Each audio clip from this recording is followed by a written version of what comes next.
I'm Charles Darwin, and I'm here to give you a report on buck's evolution from domesticated to wild. Over the past couple months, I have been in the Galapagos Islands studying tortoises, and I can conclude that each island's tortoises of the same species have noticeable differences due to the adaptation and environmental changes.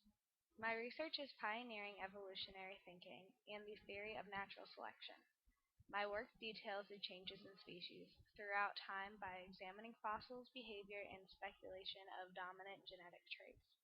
My most recent observation and experiments were on a dog named Buck, who was once domesticated but then forced into his natural environment. I noticed many changes in Buck's behavior and body composition due to his new environment. While studying Buck over a 2-month period, I noticed that the body composition began to change due to the harsh environmental conditions Buck was now subjected to.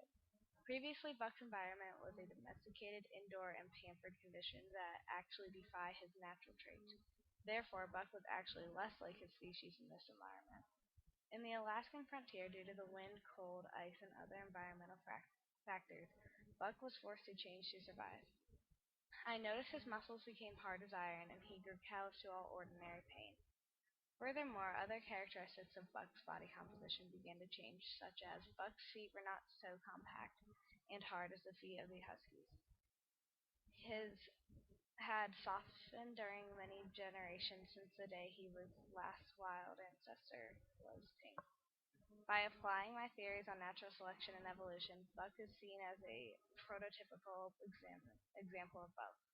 He was able to adapt to a new environment, which brought out the stronger traits of his ancestors to help him survive and flourish in his new environment. As I continued to study Buck, I began to evaluate the change in his behavior due to his new environment. As mentioned prior, Buck's transition from domestication to being a wild dog triggered behavioral changes. Buck was forced to either change his demeanor or die. It marked his adaptivity, his capacity to adjust himself to the changing conditions, the lack of which would have meant swift and terrible death. Buck's ability to make these necessary changes to his behavior, such as defending himself against other dogs, protection of food, ability to hunt, and ability to preserve through adverse situations. This ability highlights my theory of natural selection, survival of the fittest, and evolution, having the ability to change over time due to outside factors. Concluding my research, the final connection to evolution and natural selection was Buck's change in dominant alpha male behaviors. Previously, he was domesticated. This tendency was recessive. Upon the change in environment, Buck was forced to access these ancestral traits.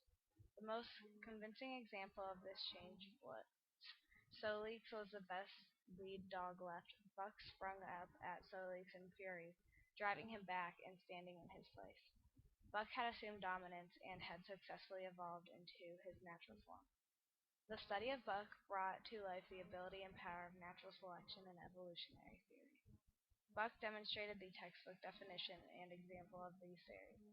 When organisms are put in a different adverse environment, they can either remain the same and die off, natural selection, or evolve and change to adapt to their new surroundings and live long and prosper.